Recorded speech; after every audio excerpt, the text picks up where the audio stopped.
is there any chance these things it happen in the future, or you think it's very hard? I think the main focus should always be on the backgrounds everyone brings to the table, and the commonality in values that they share, and future progress that they look forward to achieving. I think when you look at some issues, you see that most of us are the same. We want a certain sense of security. We want to know when we make investments, when we build homes, when we build the places of our faith, they don't crumble, they don't get attacked, they don't get annihilated overnight. We want to know that when we send our kids to a certain school or a place of play, that or a neighbor's house, that they're safe, that that you're not worried about them at every single step of the way. When your parents grow older, you want to know that there's places and locations that, culturally, there's so many differences. In the United States, there are elderly homes. In Iran or Armenia or in some of the other countries in the Middle East, that would be unheard of. The elder care is in the children's homes. So there are so many things that I think we share in common. That's when you start talking about what are the issues that we can work collectively towards, those conversations can be very meaningful. So I would say that I would encourage it very much. As far as you were the first elected official for a state assembly, how come you select basically state assembly to be elected? I've had the wonderful fortune. First of all, I got to say that I've gone back and forth on elective office. It kind of happened accidentally. I was very much engaged. I've worked for Governor Gray Davis, Congressman Sherman, Assembly Member and Council Member Paul Kerkorian, Council Member Paul Koretz, Council Member Tom LaBonge. So I've had a resume. Right. But in between those, many campaigns. But I was enjoying being a staffer. There's something exhilarating about being a high level, especially staffer, because you get a lot done. So whereas I started out thinking that one day maybe I could run as a young staffer, the older I got in the process, the more I thought you actually can get a lot done as a seasoned senior staffer. But I think the sum total of some of these experiences also kind of came to a point where I thought, in order to also advance some of the issues that are important to my community as a resident of the San Fernando Valley, my community as an Armenian, my community Armenian American, or my broader community of place I was born in Iran or Middle East, all those sum total experiences have to be voiced and have to have a voice. And so at some point, I decided it's maybe an important step to also run for office and maybe help cultivate a future generation of young, publicly engaged individuals who either decide to run or advance in staff positions. Because whatever you do, it's wonderful. I think so long as you're engaged in the political and public process, that's what's important. Let's see some picture or the for the footage area of that the- he is. Okay, so let's look at the area. would you explain about this map, that which area is your district? Sure. Hold on. Yeah, we should wait. Okay. So this is the 46th Assembly District. It includes the wonderful communities. Which color is all the? It's everything that's in It's color, darker color. colors right Uh-huh. now. So I was going to start out by saying it has the most interesting point that always makes the headline news, the intersection of 101 and 405 freeways, which is also known as the Great Parking Lot. But we have Sherman Oaks, we have Studio City, Toluca Lake, Universal City, Hollywood Hills, Valley Glen, Valley Village, Van Nuys, Lake Balboa, North Hills, and Panorama City.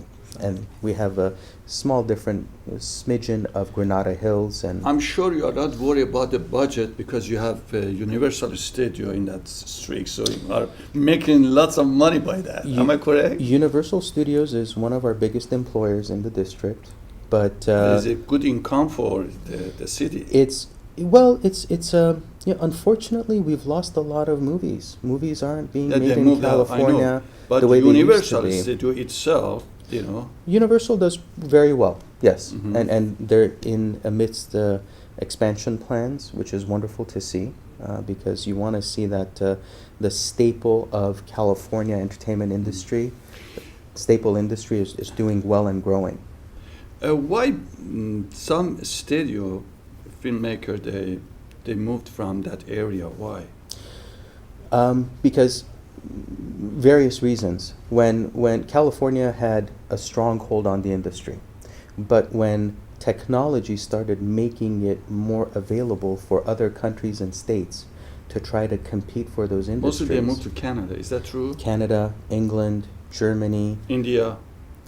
India had its own growing industry. That's And it- Bollywood. And it's No, and Bollywood, but you know, they're grabbing all the very famous filmmaker in Hollywood, like Steven Spielberg. Now is working for in India, Bollywood. but they still had their own emerging community. That's what I was trying to say was, at the end of the day, they weren't as much competing with the California industry market as they were growing their own industry that was very popular within India.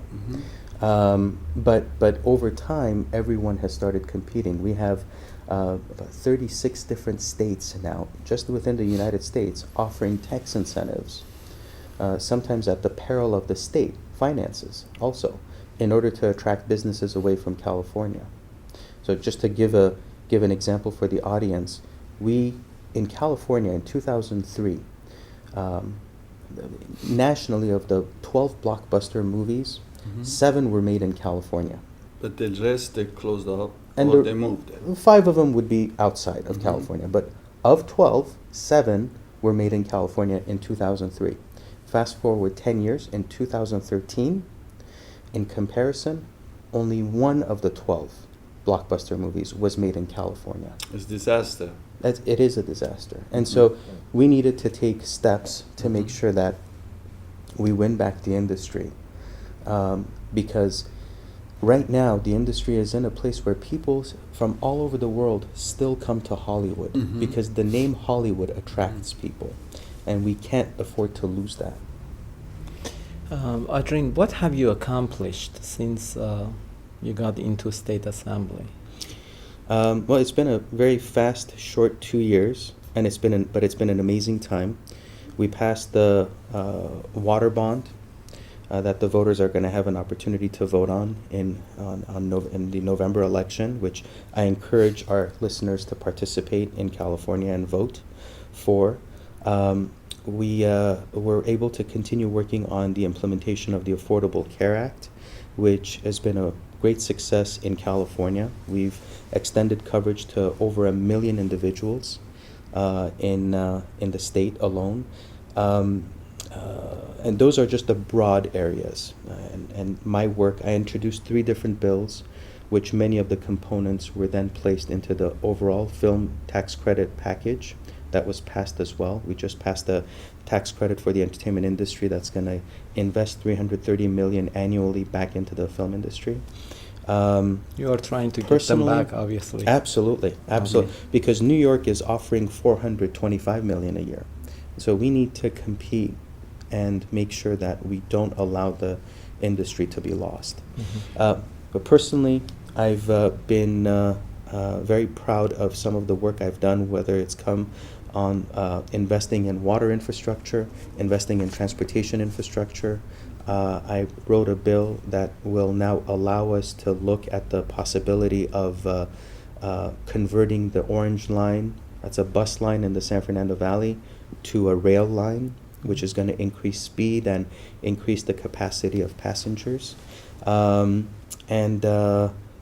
then, you know, in some more other areas of not mainstream issues, I was very proud of hosting the first Nowruz celebration in the state capitol. That was the first time, obviously. It was the first time, and it was wonderful. So I had a resolution for that.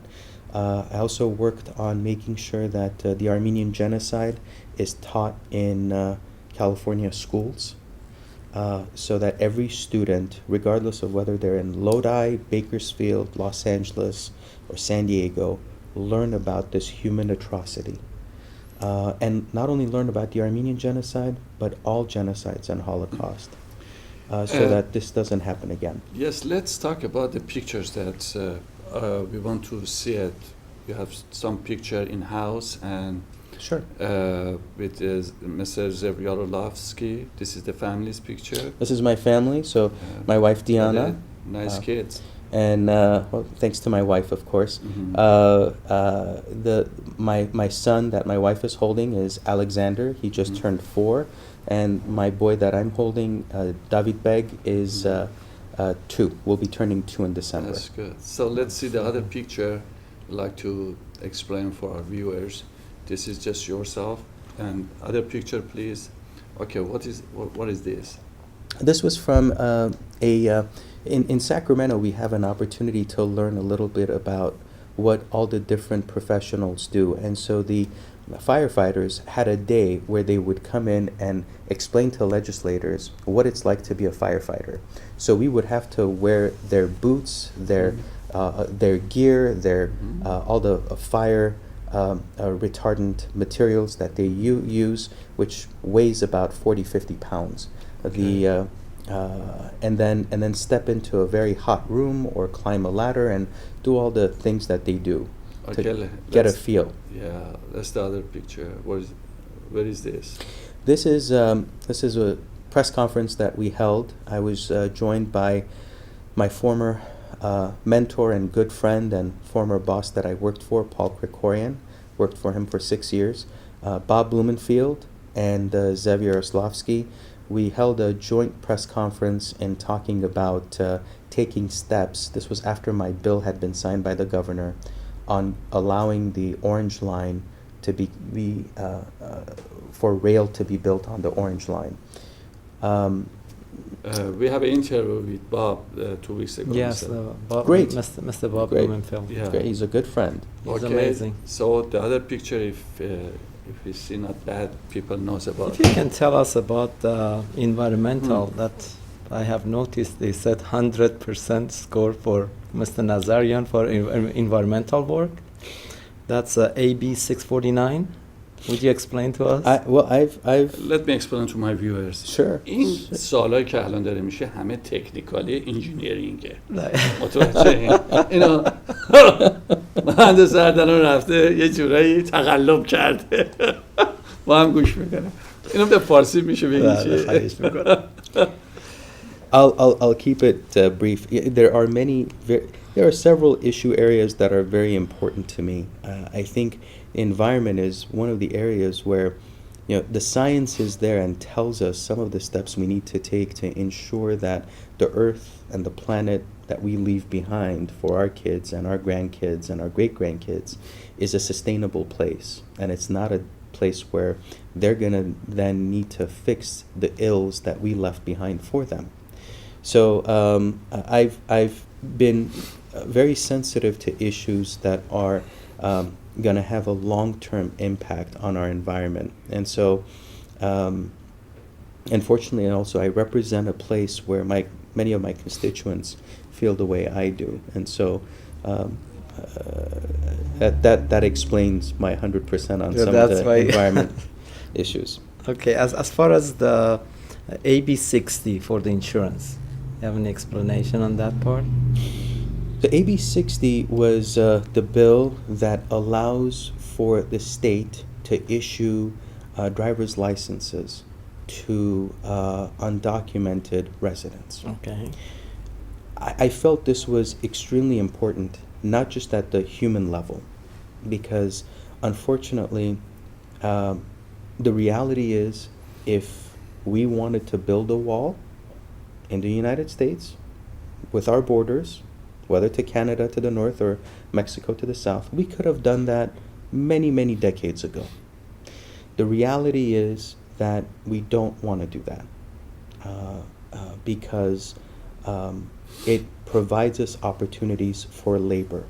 And this isn't me saying it, this is our business leaders even saying it. Maybe not publicly, but in certain settings, they will admit that this is an important part of our economy. And so I don't believe in the arguments that are made sometimes that we need to build a wall. That is, if there was an interest, it would have been done a long time ago. Now, given the circumstances of what we are dealing with, the federal government's inaction